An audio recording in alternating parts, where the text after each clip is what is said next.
adlaw mga kajokrats, sa ari kita diri sa Doha Port Kite Festival. Nood ng mga nagpapalipad ng mga saranggola, pero ito yung building and the best. Kita mo mga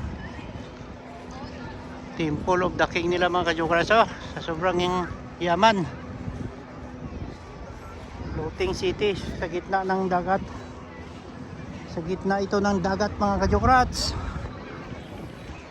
In the center of the sea. Teng.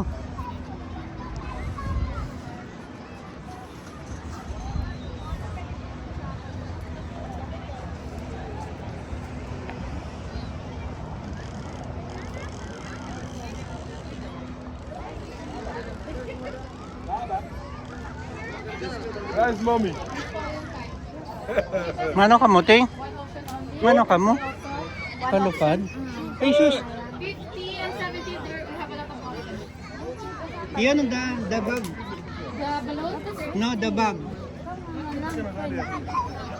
Ano ba? Yeah. 50 riyal. 20 riyal.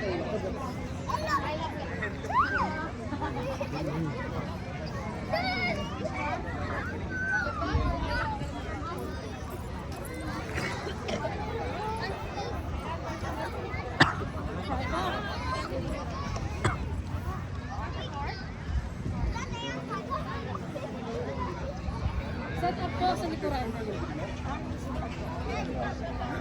Tayo nang bahala magpalong. Go with the flow with the wind. Yun lang po yun. Dali lang yan. Dali sa atin sa Pinas, kahit bata maliit eh. Hindi po. Again, please. Talian mo lang yan eh. Ang mahirap talian yung babae. Kahit talian mo, kakawala pa rin yun eh. Ayan na! Magtali pa. Oo. Pwede naman po kasi. Pero pag saranggola, bitawan mo lang. Pero ang babae, kahit hindi mo bitawan, kakawala eh. No.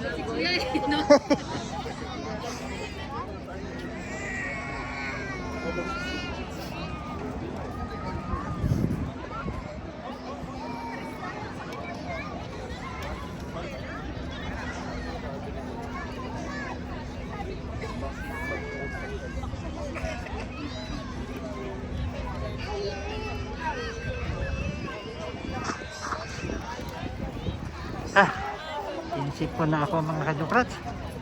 Diyan na rin.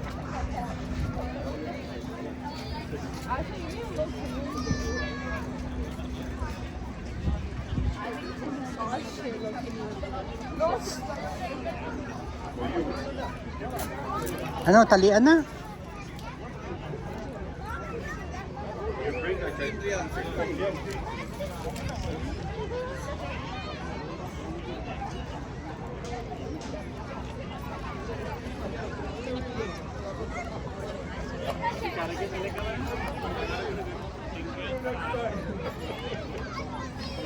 Ako maghawak ng tali, ikaw ang mag-tibong. Ikaw ting matibong. Thank you. Ay, saan ang imo pang tali dyan? Sa loob. Hindi, yung pang ano? Ilang Everything inside. mahaba? 10 meter, that one. 10 meter. Maliit lang. Kayang abutin. 10 meter lang pala yan, Ting. Ang iyakalaan mo niyo.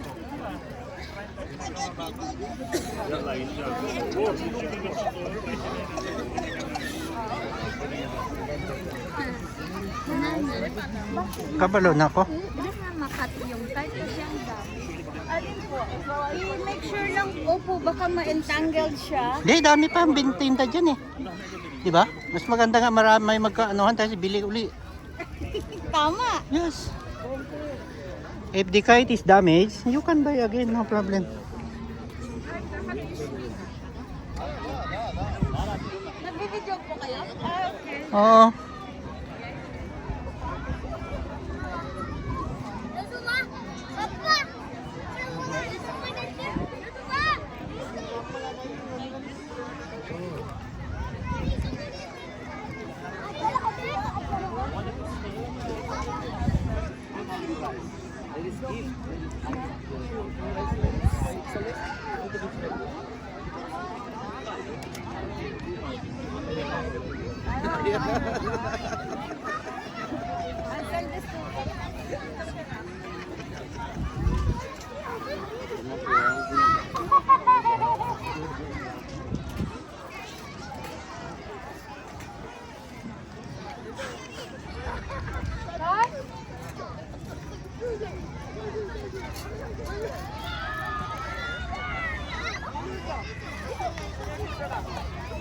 Bring it,